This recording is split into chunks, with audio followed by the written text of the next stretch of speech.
Student, मैं Somvir Malik ji triple S Saidpur. आज बच्चों आपको बेलनाकार आकृतियों के बारे में जानकारी देता हूँ। बेलनाकार आकृतियां किस प्रकार की होती हैं। देखो, हम अपने पर्यावरण में देखते हैं कि बेलनाकार आकृतियां, जैसे ये डिब्बा है, ये डिब्बा कैसा है, एक बेलन के आकार का है, बेलनाकार आकार का है। इसमें दोनों ये वृत्त है, ये भी वृत्त है, और ये बेलन के आकार की ये क्या है, आकृति है। जैसे हमारा ये पेन है, ये मार्कर है, ये भी कैसी आकृति का है, बेलनाकार आकृति का है। तो बेलनाकार आकृतियां, इस टाइप की आकृतियों को क्या बोलते हैं बच्चों, बेलनाकार। ये पेंट का डिब्बा है, ये भी बेलनाकार आकृति है। इसको यूं खोल दिया जाए तो ये जो इसका ढक्कन है, ये कैसा है, ये वृत्त के आकार का है, और इसकी तली भी कैसी है, ये भी वृत्त के आकार की है। और जब अगर इसको इस तरह से यहां से काट कर और इसको सीधा कर दिया जाए तो एक आयताकार आकृति बन जाती है। तो इसमें दो टाइप के पृष्ठ हैं, एक तो आयताकार पृष्ठ है और एक वृत्ताकार, और इस तरफ जो है वो भी कैसा है, एक वृत्ताकार पृष्ठ है। तो दो टाइप के पृष्ठ हैं, एक वृत्ताकार पृष्ठ है और एक आयताकार पृष्ठ है। तो इसके बारे में देखते हैं, इस चित्र के माध्यम से आप समझने का प्रयास करें। जैसे ये आकृति है, ये कैसी है कि बेलनाकार आकृति, जैसे पाइप होता है ना, वो भी बेलनाकार आकृति होती है। तो इस टाइप की आकृति को कैसी आकृति बोलते हैं, बेलनाकार आकृति। इसको इंग्लिश में बच्चे बोलते हैं सिलेंडर। क्या बोलते हैं, सिलेंडर। तो ये बेलनाकार आकृति है, इसके बारे में आज आप देखेंगे। इसकी पहचान अच्छी तरह से होगी। इसमें ये पृष्ठ है, ये क्या है कि पृष्ठ है, इसका ये पृष्ठ है, और दो वृत्ताकार पृष्ठ है। दो कैसे पृष्ठ हैं, वृत्ताकार पृष्ठ। तो इसको अगर हम यहां से, मान लीजिए बेलनाकार आकृति है, इसको यहां से खोल दिया जाए तो यहां से खोलते ही, यहां से जैसे इसको खोलेंगे तो यहां से खोल देंगे तो ये कैसी आकृति प्राप्त होगी। इसको इस तरह से खोल दिया जाए तो ये जो आकृति आपके सामने आई, ये आकृति जो है एक आयताकार आकृति आ गई। कैसी आकृति आ गई, आयताकार। तो इसको समझने का प्रयास करें। ये बेलनाकार आकृति है, इसको मैं यहां से काट कर, जैसे देखो मैंने इसको यहां से फोल्ड करके यहां से खोला, तो यहां से जैसे इसको मैंने काटा तो ये हमारे पास एक आयताकार आकृति आ गई। कैसी आकृति आ गई, आयताकार। और दो ये जो है, दो ये आकृतियां बची जो हमारे पास, एक ये आकृति बची, ये वृत्ताकार है, देखो ये वृत्त बना रखा। एक दूसरी ये आकृति है जो इसके ढक्कन थे, इसको इस तरह से फोल्ड किया, फोल्ड करने के बाद इस तरह से ये ढक्कन है और ये इसकी तली होगी। तो इसमें तीन टाइप के पृष्ठ हुए, दो टाइप के, एक ये वृत्ताकार और एक ये आयताकार।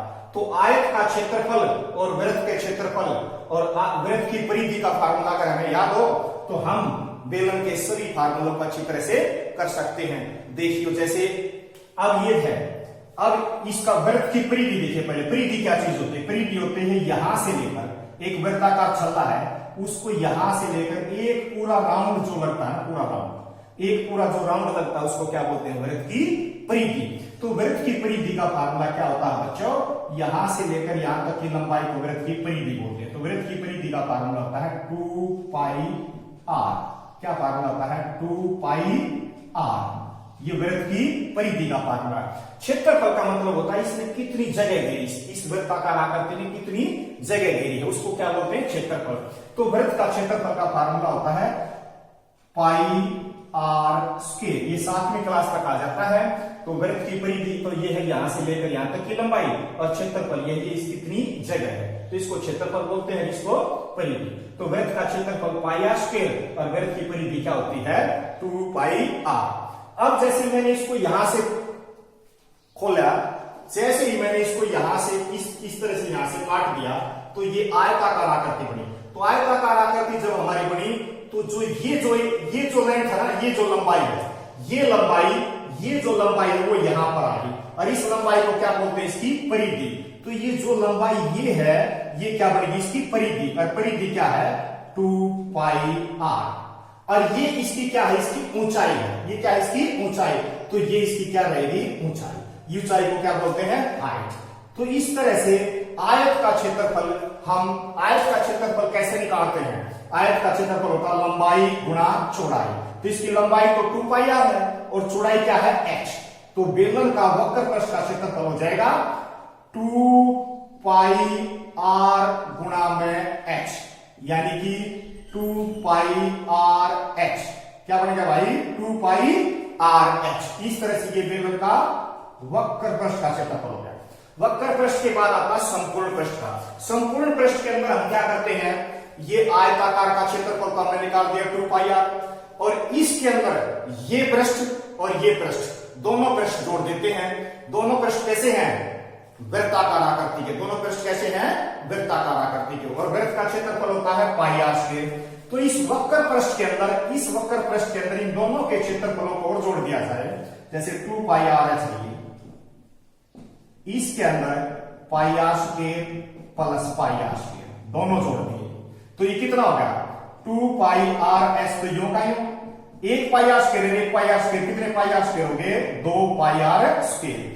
तो इसमें से 2 यहां भी, 2 यहां भी, पाई यहां भी, पाई यहां भी, आर यहां भी, आर यहां भी, तो 2 पाई और आर के आगे कॉमन, तो यहां क्या बच गया बच्चों एच, जमा का निशान का 2 बाहर गया, पाई बाहर गया, आर बाहर गया, यहां आर बच गया। तो ये संपूर्ण पृष्ठ का क्षेत्रफल हो गया 2 pi r into H plus r. ये संपूर्ण पृष्ठ का क्षेत्रफल का मतलब सारे पृष्ठों का क्षेत्रफल। अगर कई बार यूं कहे कि एक बेलनाकार बर्तन है, इस टाइप का बर्तन है, देखो बच्चों इस टाइप का बर्तन है, ये एक तरफ से बंद है, दूसरी तरफ से खुला है, और इसका पृष्ठीय क्षेत्रफल पूछे तो इसका वक्र पृष्ठ प्लस में इसकी तली, बस, और तली में एक ही वृत्त है, ऊपर तो वृत्त नहीं है, तो उसमें हम क्या करेंगे 2 पाई आर एच के अंदर एक बार पाई आर स्क्वायर जोड़ेंगे, बस उसको बोलेंगे इस टाइप के जो एक तरफ से खुला बर्तन है बेलनाकार, उसका क्षेत्रफल कैसे निकालते हैं ये, ठीक है। फिर उसके बाद आती है आयतन की बारी। आयतन का मतलब होता है क्या, जैसे ये डिब्बा है, इस डिब्बे के अंदर कितना दूध आ सकता है, कितना पानी आ सकता है, इसकी कैपेसिटी क्या है, इसके अंदर कितनी हवा भरी है, उसको क्या बोलते हैं आयतन। क्षेत्रफल तो पृष्ठों का होता है, आयतन होता है इसके अंदर कितना वायुमंडल, कितना स्पेस इसने घेरा हुआ है, उसको क्या बोलते हैं आयतन। और आयतन हमेशा कैसे निकलता है, इसकी जो तली है ना, तली, उसके क्षेत्रफल को, जैसे हमारे पास यहां पर एक वृत्ताकार आकृति हो, उसके ऊपर वृत्त वृत्त वृत्त, जैसे एक प्लेट के ऊपर प्लेट प्लेट प्लेट रखते चले जाएं तो क्या बन जाता है बेलन।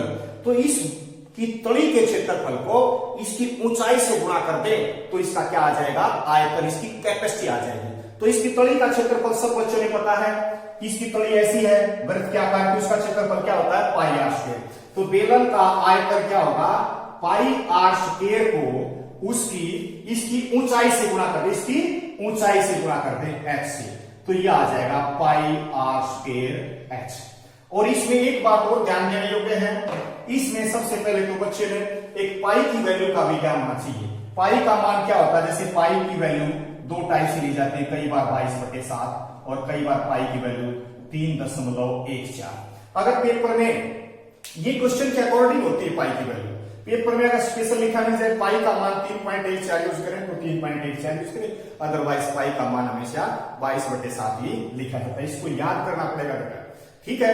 तो इस बेलनाकार आकृति, वृत्ताकार आकृति और आयताकार आकृति के बारे में आज आपने सुना और देखना आगे आने वाले समय में आप इनका प्रयोग करके अच्छी तरह से इस पर जो भी क्वेश्चन आए उसको आसानी से कर सकते हैं।